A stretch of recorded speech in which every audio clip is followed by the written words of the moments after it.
Você conhece Jackson Pollock? Jackson Pollock é um artista americano extremamente famoso que faz pinturas altamente abstratas. Essas pinturas que você está vendo aqui, essas coisas aqui que arte abstrata e coisa e tal.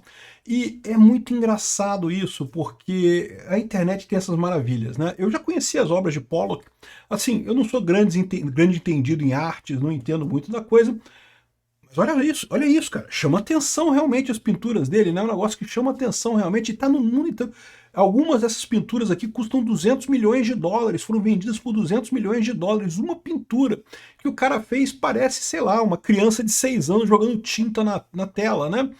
E aí, olha que coisa curiosa. A gente fica sabendo, a gente ficou sabendo, na verdade, isso não é novo, cara. Isso foi explorado em 67, que na verdade toda a fama do Pollock e de outros artistas abstratos na década de 40 e 50 nos Estados Unidos foi na verdade tudo feito pela CIA.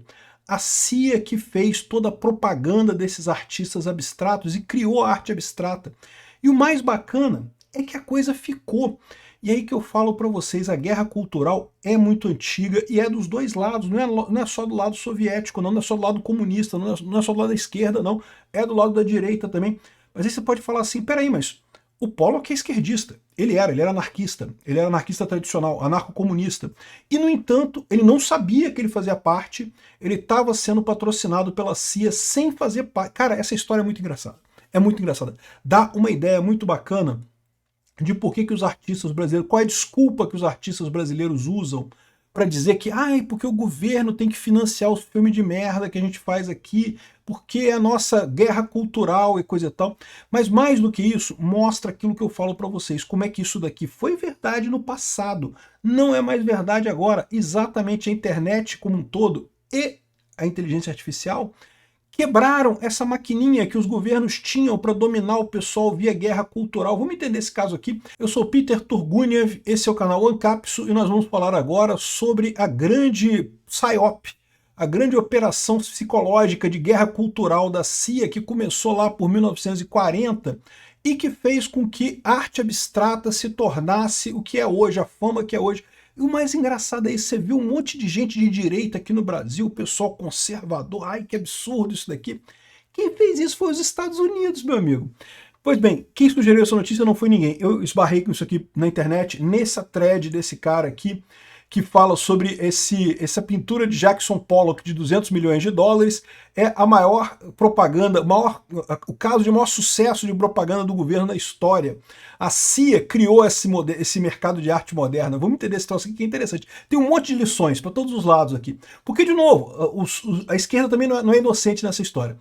Então, ninguém sugeriu isso, mas eu agradeço a todo mundo que sugere notícias lá no nosso site, no visãolibertaria.com, e agradeço a você que está assistindo o nosso vídeo. Se você gosta do nosso conteúdo, por favor, deixe o seu like, se inscreva aqui no canal, né? Então, cara, olha só, eu achei primeiro essa thread aqui, aí depois eu acabei achando esse vídeo desse cara aqui também, como a CIA enganou o mundo em gostar desse tipo de pintura, né? E, de fato, virou uma... Aqui, olha para esse troço aqui, cara. O que tem aqui, cara? Qual que é a ideia disso daqui? Não faz sentido esse tipo de coisa. E isso vale milhões e milhões de dólares. Como é que pode, né? A gente sempre se pergunta como é que esse pessoal faz essas pinturas e de repente virou um negócio tão sensacional. Foi a CIA botando dinheiro nesse negócio. Vou contar a história para vocês. Então, olha só, qual que é a história no início da história? Como é que começou essa parada? Começou, como tantas outras coisas, depois do fim da Segunda Guerra, com a Guerra Fria. A Guerra Fria, ela colocava de um lado o mundo comunista, que seria o mundo com o Estado grandão, que cuida de todos os detalhes das pessoas. As pessoas, elas têm menos liberdade, mas têm garantia de que não vão passar fome, supostamente, né? Na prática a gente sabe que não é assim, né? E do lado capitalista você tem liberdade absoluta, mas você pode ficar pobre, pode ficar rico, pode ficar o que foi, não sei o que lá. Então, ou seja, são os dois mundos, os dois pontos de vista diferentes. Um ponto extremamente centralizado, que é o governo comunista, e um ponto descentralizado, que é o capitalismo, que é a sociedade de livre mercado, né? E o problema é que nos primeiros anos, a União Soviética e a China estavam ganhando de lavada, e estavam ganhando, sabe por quê? Porque usaram as ideias do Gramsci, né? O Gramsci, a gente já falou aqui no Brasil usaram também, infiltrar as artes, infiltrar a televisão, infiltrar os jornais, você controla os meios de comunicação e a partir daí, meu amigo, tudo é uma maravilha, você consegue encaixar a sua ideia sem nem as pessoas perceberem, né? E aí havia uma grande diferença na época, que é o seguinte, começou a fazer muito sucesso o chamado realismo soviético, que era a arte soviética e também tinha aqui o realismo chinês, né, que era um pouco mais cartoonizado aqui, mas era o estilo de arte feito na União Soviética e na China, e começou a ganhar o mundo isso daqui. E veja, não me entenda mal, não é que... Isso aqui, evidentemente, é propaganda chinesa, mas não precisa ser propaganda chinesa, basta você seguir o estilo da arte e você vai encontrar um monte de cartazes no Brasil, ainda hoje, que seguem esse estilo aqui, mesmo que não tenha propaganda chinesa no final das contas, você já está prestando homenagem aos comunistas, né? E aí que a CIA ficou complicada, ficou preocupada com isso, né? Segundo conta esse site, olha só, todas essas abas aqui vão estar na descrição do vídeo, tá? Então é só você pode ver isso tudo aqui depois por você, inclusive esse vídeo, recomendo muito, tá em inglês, mas dá para entender bem, né? Aí ele fala aqui que a coisa começou nos Estados Unidos com o MoMA. O MoMA é esse museu que tem lá em Nova York, é Museu de Arte Moderna em Nova York, é um museu muito bacana, muito legal, muito né, famoso e coisa e tal, e ele foi criado pelos Rockefeller. Lá na Rockefeller, você sabe, foi o cara que inventou a refinaria moderna, né? Inventou como tratar o petróleo, foi um dos grandes industriais americanos que fizeram sucesso e coisa e tal. A família deles é rica até hoje, diferente dos Carnegie. Os Carnegie meio que perderam dinheiro, mas os Rockefeller até hoje são muito ricos, né? E o MoMA era dirigido pelo Nelson Rockefeller. O Nelson Rockefeller era neto do Rockefeller original, do John D. Rockefeller, que foi o cara que inventou a porra toda mesmo, que era o grande milionário da parada, né? O Nelson Rockefeller, ele tinha muita influência latina. E ele ficou muito assustado quando ele viu, em 1940 e pouco, a influência do nazismo no Brasil. Tá aqui, ó, o Nelson Rockefeller, esse cara aqui, ele falava espanhol muito bem, conhecia muito bem a América Latina e ficou assustado com a influência aqui, ó. Aqui, ó, ele mostrando aqui, ó, o nazismo no Brasil aqui. Essa foto aqui é no Brasil, meu amigo, é no Rio Grande do Sul aqui, ó. O pessoal comemorando o nazismo no Brasil e coisa e tal, ele ficou muito preocupado com esse tipo de influência de propaganda de regimes autoritários no Brasil e na América Latina como um todo, né? E aí ele já deu essa ideia, antes do fim da Segunda Guerra, né, de fazer uma operação chamada Escritório de Assuntos Interamericanos. Então ele criou esse escritório nos Estados Unidos, no governo americano, tá? Era um escritório para justamente os Estados Unidos conseguir influenciar a América Latina. Uma espécie de USAID, né, que a gente tem hoje. A USAID foi encerrada pelo Trump agora, mas é uma coisa similar. A ideia era justamente você propagar, fazer propaganda de coisas contrárias a esse regime, né? E depois ele saiu, teve outras pessoas que entraram no lugar dele, aí em 49 foi criada a CIA. A CIA foi criada só em 49, mas antes disso já teve algumas operações desse tal Escritório de Assuntos Interamericanos, justamente tentando promover arte diferente, contrabalançar influências de artes de países autoritários como os nazistas e também como os comunistas, né? Então, por exemplo, em determinado momento, aqui foi em 48, se não me engano, 47, os americanos fizeram uma exposição chamada Advancing American Art, ou seja, avançando a arte americana. Naquela época, os Estados Unidos ainda não era conhecido como um país muito relevante em termos de arte, né? Os Estados Unidos ainda era visto como um país novo, que está começando agora, né? Então tinha muito caipira, mas não tinha muito dinheiro, muito caipira, mas não tinha arte. A Europa era o grande centro dos artistas e coisa e tal, né? E daí ele fez essa exposição, esse escritório do governo americano fez essa exposição que circulou o mundo inteiro. Veio aqui no Brasil, esteve em vários lugares da Europa Oriental, ou seja, o leste europeu, a Europa Central. A ideia era justamente fazer propaganda da arte americana, diferente da arte soviética, diferente da arte de outros lugares, né? Aí tem aqui alguns desses quadros que foram colocados. Repara que já tinha alguma coisa muito abstrata, que eles já estavam tentando mostrar uma visão diferente da arte soviética, que é a arte mais realista, a arte mais, digamos, tradicional, né? Eles queriam justamente chocar o pessoal, botar a arte americana como mais relevante no contexto, né? Só que isso deu errado porque aqui, ó, olha só essa notícia aqui, ó. Como uma exposição de arte financiada pela CIA virou uma arma da Guerra Fria. Então, essa exposição de arte que teve no Brasil, que teve em vários países da Europa e coisa e tal, o pessoal descobriu que ela não era fundada pela CIA, tá? Essa manchete aqui está errada, porque isso foi em 46, aqui, ó. Foi em 46 e, na verdade, 46 não existia a CIA ainda. A CIA foi fundada em 49. Então, não é a CIA, era esse Office of Inter-American Affairs. Mas, de qualquer forma, é a mesma ideia. Porque depois que a CIA foi criada, ela incorporou esse negócio e começou ela a fazer esse tipo de coisa, né? E daí ela continuou fazendo aqui, a CIA foi criada em 49, então, e começou a fazer uma grande briga na Guerra Fria na questão de arte. Havia um grupo que se chamava Afiliados Nacionais do Conselho para o Mundo da Paz, que são os em vermelhinho, que é o pessoal ligado aos Estados Unidos, e você tinha os afiliados da Federação para a Paz e Conciliação, que são os azuizinhos. E tinha em roxo, que fazia parte das duas coisas. Os cinzas não faziam parte nem de uma coisa nem da outra. Então repara como é que já tinha algumas instituições que faziam essa guerra cultural naquela época, né?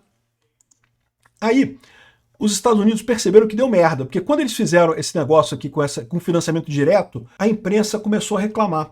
Falaram que, olha só, você pagou caro por essas obras de arte aqui, olha só que obra de arte mais escrota, que negócio é esse? Nós pagamos milhões de dólares por essas obras de arte aqui, não sei o que lá, coisa absurda, arte que não tem lógica nenhuma, de um monte de artista desconhecido, e o governo americano gastando dinheiro com isso, que absurdo, não sei o que lá. Aí o que aconteceu nessa história toda, né? O governo americano percebeu, a gente não pode fazer direto. Eles tiveram que leiloar todas essas obras. Inclusive tem um fenômeno conhecido que lá nos Estados Unidos, muitas escolas pequenas, muitos colégios pequenos no interior do país, têm obras de arte que valem milhões de dólares hoje em dia. Por quê? Porque o governo foi obrigado a leiloar todas essas obras aqui que fizeram parte dessa American Art, Advancing American Art, essa exibição aqui, eles foram obrigados a leiloar. E como os artistas ainda eram desconhecidos nessa época, eles acabaram sendo leiloados por pouco dinheiro. Aí muitos colégios no interior dos Estados Unidos compraram uma obra de arte dessa, assim, para ter uma decoração no colégio, coisa e tal. E depois, esses artistas todos, justamente pelos esforços da CIA, que a gente vai falar a seguida, eles acabaram ficando todos famosos. Então, o pessoal que comprou essas obras de arte desse período acabou ganhando muito dinheiro. Mas aí a CIA percebeu, a gente não pode financiar diretamente, a gente tem que financiar de forma escondida. E aí que eu falo para vocês, o pessoal aqui no Brasil fica muito preocupado com aquela empresa, o USAID, que não quer o USAID estar financiando as ONGs que interferem no Brasil. Não, meu amigo, se os Estados Unidos estão fazendo interferência, é uma coisa muito mais sutil do que isso. Esse dinheiro que é dado diretamente, assim, eles não estão tão preocupados com isso. Eles sabem que não pode dar dinheiro direto. Dinheiro direto acaba chamando muita atenção e acaba dando merda, né? Mas enfim. Então o que eles fizeram? Eles aproveitaram que estava havendo um evento na Europa, o Congresso para a Liberdade Cultural, que era um conjunto de pessoas da Alemanha, não tinha nada a ver com os Estados Unidos, que estava justamente brigando contra o comunismo, né? Lembra que a Alemanha foi separada também entre a Alemanha Ocidental e a Alemanha Oriental, e a Alemanha Ocidental era anticomunista e coisa e tal. Aí a CIA infiltrou esse grupo e começou a usar ele para financiar pessoas do mundo inteiro, mas eles morriam de medo de que isso fizesse essa ligação. Por quê? Porque tinha dado essa merda, né? Que essa coisa toda aqui que eles fizeram aqui, deu uma merda danada isso aqui na imprensa na época, teve gente presa, não sei o que lá. Então eles tinham que financiar, mas de forma muito disfarçada. Eles fizeram um esquema de doar dinheiro para esses grandes filantropos, na verdade. Quando a gente vê, olha que coisa, olha o que eu falo para vocês. Quando você vê essas grandes filantropias do George Soros e dos Rockefeller e coisa e tal, na verdade, como é que funcionava esse negócio? O governo virava para um cara muito rico e falava assim, ó, você faz uma filantropia, o grosso do dinheiro vai vir da gente, mas tem que ir algum dinheiro seu também, porque né, não pode chamar um qualquer. Se chamar um Zé das Couve na rua e falar, não, você vai criar uma filantropia e vai distribuir milhões para artistas famosos. Os artistas famosos vão falar, pô, como é que esse Zé das Couve aqui conseguiu milhões para dar para mim? Né? Tem alguma coisa errada nisso daí, né? Mas se um descendente do Rockefeller fala que, olha aqui, tem milhões para dar para você, você acredita, o cara é rico, família é rica, mas a maior parte desse dinheiro não é desses caras, é do governo. É o governo por trás dessas fundações todas, do Rockefeller, do George Soros e não sei o que lá. É o que eu falo para vocês. No fim, o vilão é sempre o governo.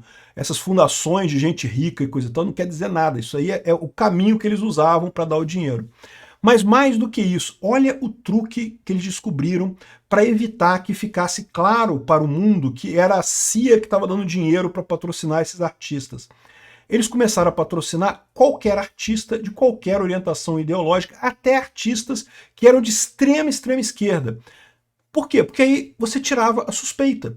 Por que o governo americano, que está lutando contra o comunismo, financiaria um artista de extrema esquerda? Não faz sentido, né? Extrema esquerda é ligada à Rússia. Não, a gente tem que fazer isso, a gente tem que financiar todos os lados da coisa para você ter, de fato, uma maneira de você, para você esconder que a origem dessa coisa toda é o próprio governo. Então eles fizeram esse esquema que botava fundações. Isso daqui, de novo, tá aqui na thread do cara explicando essa parada aqui, tá aqui no vídeo do outro cara falando isso daqui, tem um monte de matéria também nisso aqui. Eu não sabia disso, eu fiquei sabendo quando eu vi esse vídeo aqui. Mas o cara contando essa história aqui de como é que ele fazia isso, né? E a ideia era justamente, a única coisa que eles faziam questão, contrapor o realismo soviético. Então você tinha o realismo socialista, que eram esse tipo de arte aqui, ó, que é bem típico mesmo do realismo, né, soviético, mostrava os trabalhadores felizes e coisa e tal. Isso era arte soviética e coisa e tal. E eles queriam fazer um negócio que contrapusesse isso, que fosse justamente a questão do chamado, como é que é o nome? Expressionismo abstrato. Abstract Expressionism, que era justamente o Pollock, que era essas coisas todas. A ideia era combater o comunismo. O comunismo é a coisa tradicional, a coisa hierárquica, a coisa bonitinha ali, o expressionismo, né? O expressionismo abstrato era justamente a coisa que você não tem muita explicação, é mais de emoção e coisa e tal, sem realmente uma base lógica da coisa, né? Ou seja, foi os Estados Unidos, foi o governo americano que fez esse troço se tornar relevante no mundo das artes. Olha que coisa curiosa. Inclusive entre a esquerda. De novo, o governo americano, o objetivo dele era simplesmente contrapor o realismo soviético. Ele não estava nem aí se o artista era comunista, era socialista, era de direita, era de esquerda, era o que for. Repara, nessa época aqui, foi justamente quando Nova York se tornou a cidade icônica que é hoje, se tornando um centro das artes, né? O Pollock, todo esse pessoal aqui fazia ali no Sorro ali de Nova York, né? A parte dos artistas e coisa e tal. Todo mundo esquerdista pra caramba e o governo americano bancando essa coisa toda, né? E isso durou até a crise dos mísseis de Cuba. Por quê? Porque nesse momento da crise dos mísseis de Cuba, meio que já tinha pegado a coisa. A CIA percebeu que não precisava fazer mais nada. Já tinha ganho essa guerra. A visão do realismo soviético parecia uma coisa velha, qualquer pessoa olhava para isso aqui tinha a sensação de que era uma coisa velha, ao passo que o abstrato americano, o expressionismo abstrato já tinha suplantado no imaginário das pessoas como uma coisa moderna, né, na frente, coisa e tal. Ou seja, a guerra cultural. Os Estados Unidos já tinham ganho a guerra cultural. Eles não fizeram mais nada depois disso. Mas olha que coisa curiosa, toda essa coisa de arte abstrata foi uma grande psyop da CIA. Foi criado como um psyop para destruir o expressionismo, né? O realismo socialista, que era a arte feita no bloco soviético ali, na China, no bloco soviético e coisa e tal. Que coisa curiosa isso, né?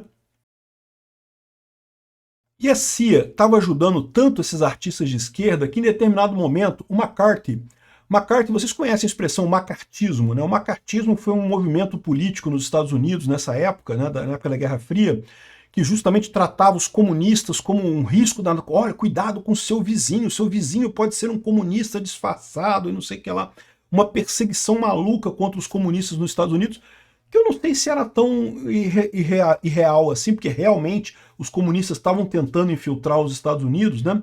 Mas aí o McCarthy que ele é deputado lá nos Estados Unidos, ele achou que a CIA estava financiando, que a CIA tinha sido tomada pelos comunistas, né? E olha que coisa curiosa, não tem uma crítica que a gente vê hoje do pessoal falando que o Deep State americano, não sei o que lá, está tomado pela esquerda e não sei o que lá. Talvez pela mesma visão, né? Porque justamente para eles ocultarem as ações que eles fazem no mundo, eles botam coisa para a direita e botam coisa para a esquerda também, porque se só apoiar um lado, fica estranho no final das contas, né? É uma possibilidade isso, não dá para descartar esse tipo de possibilidade, é verdade, né? Enfim, o que aconteceu é isso. No final das contas, eles meio que essa parte da guerra cultural foi vencida pelos Estados Unidos. Hoje em dia todo mundo vê a arte moderna como uma coisa bacana e a arte, o realismo como um negócio meio antigo, coisa velha, coisa e tal. E eles não precisam fazer mais nada. Hoje em dia diz que não tem mais nada disso daqui. Não sei se não tem, né? Ou vocês estão escondendo e continua tendo, né? Mas a verdade é a seguinte, tem um monte de lições pra gente nessa história, né? Quando a gente fala de guerra cultural, esse troço é velho pra caramba. E os dois lados usam essa arma, né? Não é só os comunistas que usam a ideia do Gramsci, né? Mas aqui no Brasil você pode ter certeza, foi a esquerda que ganhou essa parada do Gramsci aqui na coisa de televisão. Mas eu digo uma coisa para vocês. A informação descentralizada e distribuída pegou ambos os lados de surpresa. Eles não esperavam. Eles usavam essa tática, tanto os comunistas quanto os americanos, como a direita, usava essa tática do gramscianismo, né, de infiltrar e fazer propaganda por televisão. Os Estados Unidos sempre teve muita propaganda pelos filmes, né, os filmes de Hollywood sempre tiveram muito sucesso, sempre influenciaram o mundo e coisa e tal, mas do mesmo jeito, com a informação descentralizada e distribuída, e principalmente com a inteligência artificial, meio que isso não importa mais, cara. Você tem agora milhares de pessoas produzindo conteúdo ao mesmo tempo, não tem mais como controlar isso, perdeu-se o controle completamente. Essa capacidade que o Estado tinha de influenciar pela guerra cultural pura, como é aqui, não tem mais. É lógico que a guerra das ideias, a guerra dos argumentos, continua existindo, ela é muito importante, né? Mas olha que coisa curiosa, né? Eu achei extremamente interessante esse assunto aqui, entender essa influência e dar muitos insights sobre o que a gente está vivendo hoje em dia. Certamente, se há essa interferência dos Estados Unidos no Brasil direta via USAID, a minha visão, isso pode acontecer se for um desespero. Ou seja, tal como a esquerda se viu desesperada porque perdeu o controle das massas com a informação descentralizada e distribuída, os Estados Unidos também. Os Estados Unidos, que estava acostumado a controlar também através dos seus caminhos, se viu desesperado. Hollywood não influencia mais ninguém, pouca gente vê filme hoje em dia. As produções estão totalmente descentralizadas no final das contas, né? Olha que coisa curiosa, a gente está vivendo um mundo realmente, estamos pulando uma etapa importante no mundo hoje em dia. Obrigado por assistir nosso vídeo até o final, tem alguns links para você nos ajudar aí na tela e também na descrição desse vídeo. Contribua com o nosso projeto.